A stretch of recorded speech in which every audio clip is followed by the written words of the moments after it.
브랜드의 정통성을 뛰어넘어서 역사와 노스텔지어 그 자체를 머금고 있는 마법의 단어 빈티지.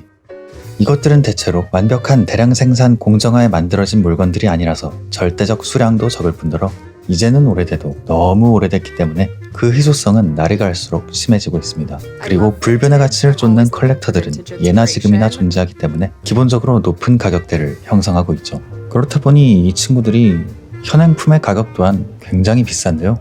와, 정말 과거의 덕을 열심히 보고 있죠.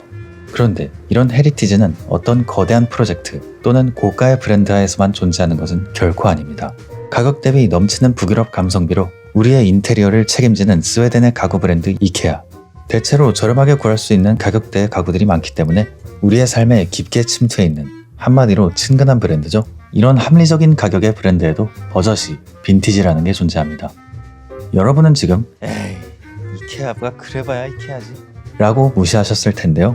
그런데 지금 화면에 나오는 이 70년대 이케아 제품의 판매 가격은 오늘날 맥북 프로를 한 대씩 맞추고 소고기를 사 먹어도 남을 정도로 올라버리고 말았습니다. 우리가 욕해도 소용이 없어요. 이미 누군가는 그 가격에 사고 있고 시장에서 가치를 인정받고 있습니다. 이케아라는 이름만 딱 보고 얕봤다가는 정말 큰 코 다칠 수 있는 것이죠. 이케아 역시 저가 가구 브랜드의 숙명으로부터 결코 자유롭지 못한 브랜드임에도 아무도 무시하지 못하는 이유는 바로 이들의 존재 덕분이었습니다. 그런 이케아의 근본력을 나라도 재조명하자 라는 생각에서 이번 영상을 준비해봤습니다. 이번에는 저희 집의 이케아 그리고 제가 갖고 싶은 이케아 빈티지 라인을 둘러보면서 이케아를 마냥 무시하면 안 되는 이유에 대해 알아보도록 하겠습니다. 앞서 말했듯 이케아는 우리들에게 대체로 친근한 이미지의 브랜드지만 이케아의 근원과 근본력을 알아보려면 무려 1943년으로 거슬러 올라가야 하는데요.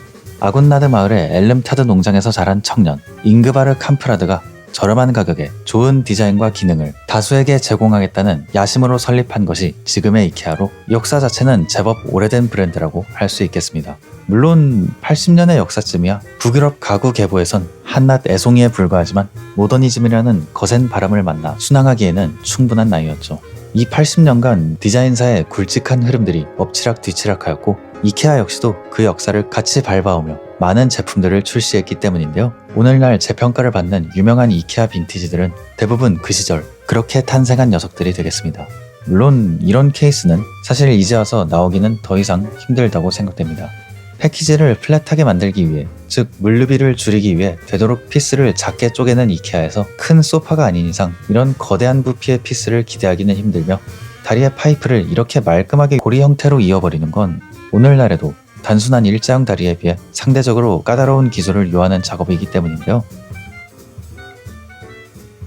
경매에서 2천만 원에 팔렸다는 이 오래된 이케아 원목 의자도 마찬가지라고 할 수 있습니다. 이케아와 원목이라는 조합도 오늘날에도 어지간해선 생소할 지경인데 그 당시에 이 정도로 원목을 깎으면서도 퀄리티를 유지한 채 전 세계에 저렴하게 그리고 꾸준하게 뿌리는 건 단순 계산으로 초속 2200km로 이동해야 한다는 산타 할아버지도 불가능할 것입니다. 한마디로 이제 와선 수지가 전혀 맞지 않을 것이라는 얘기죠. 지금 보시는 이케아 뱅토칸 스툴 역시 벤자민이라는 이름의 빈티지 버전이 존재하는데요. 뱅토칸이 경제적인 대나무 합판으로 만들어진 것과 달리 벤자민은 자작나무로 만들어져서 시간이 지날수록 더욱 아름다워지죠. 이외에도 빈티지 이케아 가구들을 보면 정말 이게 이케아라고 싶을 정도로 심하게 예쁜 것들이 많은데요. 이들이 대체로 그 당시로는 가능했을지 몰라도 오늘날 몸집이 거대하게 커버린 이케아에서는 어지간해서 나오기 힘든 제품들이며 모든 컬렉터블한 빈티지템이 그렇듯 앞으로도 조금씩 비싸질 것이라고 생각됩니다. 그렇다면 올드 이케아 이외에도 달리 주목할 만한 건 무엇이 있을까요? 바로 유명 디자이너와의 콜라보가 되겠습니다. 지금 보시는 이 의자는 앞선 의자들보다는 좀 나중인 1991년에 생산된 것으로 내장의 멜라민 합판이 톱니처럼 맞물려서 의자의 형상이 되는데요. 특유의 색감과 직관적인 형태가 돋보이긴 하지만 앞서 나온 애들에 비하면 단순하게 생겨서 우리가 아는 이케아에 보다 가까운 모습을 하고 있습니다. 하지만 이것은 20세기 최고의 산업 디자인 아이콘 중 하나인 베르너 펜톤과의 콜라보레이션을 통해 탄생한 의자가 되겠습니다. 네, 비트라의 간판이자인 펜톤 체어를 만든 그 펜톤이죠. 아마도 이케아가 진행한 콜라보 중에서 앞으로도 가장 역대급일 네임밸류일 텐데요. 결과는 역시나 가격이 많이 올랐지만 어쨌든 베르너 펜톤의 디자인이긴 하지만 생산 연도가 비교적 최근이며 특이하게 조립된다 뿐이지 나왔을 당시에는 큰 주목을 받지 못한 제품이기도 합니다. 때문에 굳이 30년, 50년 된 빈티지 제품이 아니더라도 미래에 대성할 잠재력 충분한 옥석들이 지금도 쇼룸에 있을 수도 있는 것입니다. 그 점에서 최근 몇 년간 전 세계의 주목을 한 몸에 받은 제품군이 있는데요. 바로 디자이너 사빈 마르셀리스와의 콜라보로 탄생한 바른블릭스트 컬렉션, 그리고 네덜란드의 디자인 스튜디오 로우 컬러와의 콜라보인 테산만스 컬렉션이 되겠습니다. 특히 바른블릭스트의 조명 라인업은 진짜 이거 있을 때 구해놓는 게 맞겠다 싶을 정도로 예쁘고, 한국에서 출시를 안 하는 바람에 많은 사람들이 직구를 해오는 대란이 벌어지기도 했죠. 테산만스 역시 요망한 컬러감이 먼 훗날 가서도 찾는 사람들 꽤 많겠다 싶었는데요.